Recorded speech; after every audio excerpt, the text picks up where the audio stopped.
विद्यार्थियों, आज की जो हमारी क्लास है उसका टॉपिक है, अध्ययन का जो विषय है वो है रियासतकालीन राजस्व शब्दावली और विभिन्न लाग भाग।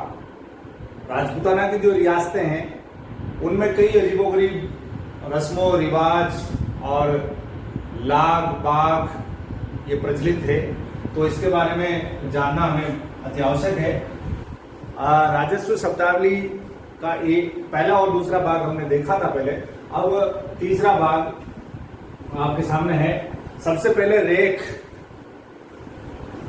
पहला है रेख, वो मापदंड जिसके आधार पर शासक जो है जागीरदारों से राजकीय मांगे वसूल करता था, जिसके अंतर्गत उत्तराधिकार शुल्क, सैनिक सेवा शुल्क और न्योता शुल्क, यानी कि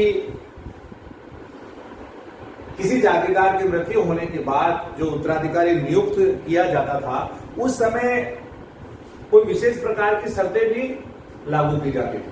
तो उन शर्तों को, उन राजकीय मांगों को वसूलने की जो प्रथा है, जो प्रणाली है, उस प्रथा को रेख कहा जाता था।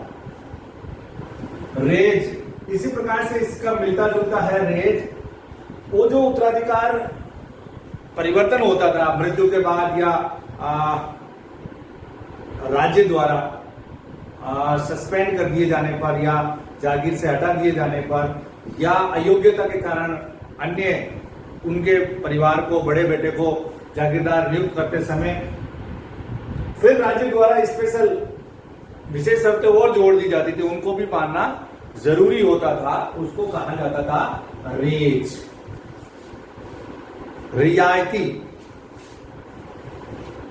वो कृषक जो गांव में रह करके कृषि करते थे, लेकिन राजकीय जो लगान थी उससे उनको रिबेट मिली हुई होती थी या उनको रियायत मिली हुई होती थी, उनको विशेष कृषकों का दर्जा प्राप्त था, उनके ऊपर बहुत सारी छूटें थी। इस कारण से इन कृषकों को रियायती कहा जाता था। रैयती, ये तो थे रियायती और ये थे रैयती। रैयती यानी कि आम कृषक जो है तो उसी काम के खेती बाड़ी करते हैं, लेकिन उनको किसी प्रकार की कोई छूट प्राप्त नहीं होती थी। उनको वो तमाम लगान, लाग बाग,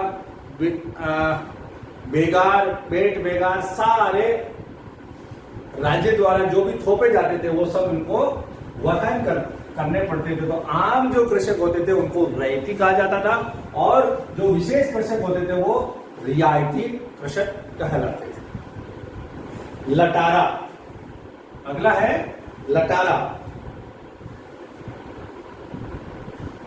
लटारा वो व्यक्ति होते थे जो राजस्व वसूलने के लिए, राजस्व का कूंता करने के लिए लाटे में यानी खलियान में जाते थे और राजस्व कूंत करके, भू राजस्व कूंत करके इकट्ठा करके राज्य में जमा कराते थे। वो तमाम अधिकारी व्यक्ति लटारा कहलाते थे। लटारा, लाटा, और ये तो लटारा थे। और जो प्रणाली थी इनकी भू राजस्व वसूलने की, जो लाटे में, खलियान में या खेतों में, कुएं पर जाकर के, वो व्यवस्था, वो प्रणाली, वो प्रथा, वो सिस्टम, वो कहलाता था लाटा, लाटा खूंटा। शासन, शासन एक प्रकार की वो जमीन होती थी जो सामंत द्वारा, दरबार द्वारा या दरबार की अनुमति से कवियों को, विद्वानों को, ब्राह्मणों को, विशेष बलिदान देने वालों को, इन सबको जमीनें दी जाती थी, जिसकी एवज में इनसे किसी प्रकार का कोई लगान नहीं लिया जाता था, किसी ये विशेष छूट थी।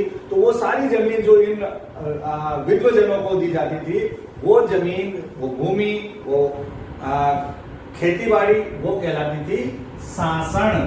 ये दरबार और द्वारा या दरबार की अनुमति से दी जाती थी। सिराना, सिराना एक प्रकार का वो कर था जो राज्य के जो कारकुन, कर्मचारी, अधिकारी जब वसूल करने जाते थे तो वसूल करने जाते समय उस वक्त जो कुछ उन पे खर्च आता था वो तमाम का तमाम खर्च आम जन से लिया जाता था, लोगों से लिया जाता था। तो उस जो विशेष कर था इन उगाई करने वालों के खर्चे के लिए, उसको कहा जाता था सिराना। सिराना तो ये रेवेन्यू के शब्द हैं। सेरिनो, सेरिनो जो भू राजस्व है या अन्न है, धान है, उपज है, उसको नापने की जो विधि है वो होती थी मण के ऊपर। हर 40 सेर का एक मण होता था, उस मण के हिसाब से कूता किया जाता था कि एक मण के ऊपर कितना अनाज लिया जाएगा। यानी कि एक मण के ऊपर जैसे 10 किलो लिया जाना है। अब चूंकि वो कूटने पर या तोलने पर पता चला कि एक मण से ऊपर है और 2 मण से कम है, तो ऐसे समय में उसका कूता कैसे किया जाए, उसका विभाजन, उसका बंटवारा, राज्य का जो हिस्सा है वो कैसे लिया जाए। ऐसे में एक विधि थी जो एक मण से अधिक और 2 मण से कम होने के बीच में अगर तोल है तो उसको कैसे लिया जाए, तो वो सेर के आधार पर लिया जाता था। नाप तोल का आजकल जैसे किलो है, उसी प्रकार से उस समय सेर चलता था। तो वो सेर के आधार पर जो अतिरिक्त लगान लिया जाता था उसको सेरिनो कहा जाता था। हकत बकत, राज्य की तमाम, रियासत की तमाम जोती जाने वाली जो भूमि है, जिनके ऊपर खेती होती थी, कृषि होती थी, वो सब हकत बकत कहलाती थी। तमाम कृषि भूमि। हल प्रणाली,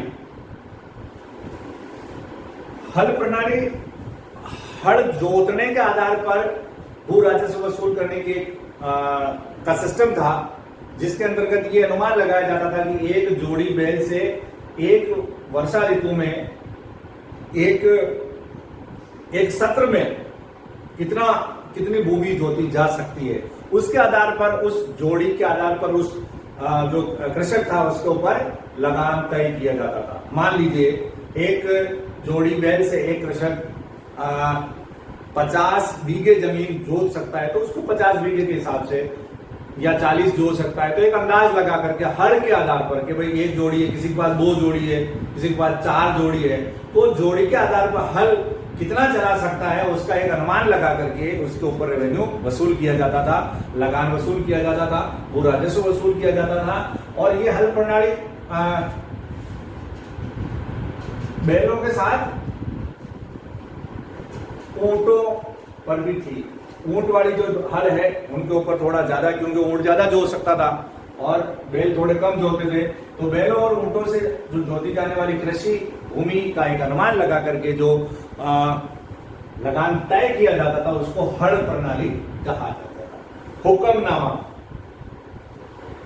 हुक्मनामा वो उत्तराधिकारी शुल्क, हुक्म बदल दिया जाता था। हुक्मनामा जब बदला जाता था, नए जो जागीरदार है उसको अपॉइंटमेंट होता था या उसकी नियुक्ति होती थी उत्तराधिकार में, तो सामंत के द्वारा एक हुक्मनामा दिया जाता था जो उत्तराधिकार में का एक पट्टा कह सकते हैं, उसको पट्टा दिया जाता था कि अब उत्तराधिकारी आज से आप होंगे। उसके ऊपर रियासत के सामंत के हस्ताक्षर से वो पट्टा या जो हुक्मनामा है वो जारी होता था। हुजदार, इसमें लास्ट है हुजदार, जो अधिकारी, लटारा अधिकारी जो जाते थे भू राजस्व वसूल करने के लिए, उनके साथ में बहुत सारी एक गैंग या फौज, बहुत सारे लोग जाते थे जो कारकुन होते थे, जो कोई तो रस्सी पकड़ने में, कोई खलियान में से धान उठाने में और विभिन्न कामों में उनके साथ जो सहयोग करने वाले जो कर्मचारी थे, उनके उस दौरान जो खान पान होता था भू राजस्व वसूलने के दौरान, उस खर्च को भी कृषकों से वसूल किया जाता था और उसको कहा जाता था फौजदार। तो सिराना तो लटारा के इनके लिए एक विशेष कर था जो इनके खर्चे के लिए आता था अधिकारियों के, और जो कर्मचारी थे उनके खर्चे के लिए या उनका खर्च जो वसूल जनता से किया जाता था उसको फौजदार कहा जाता था।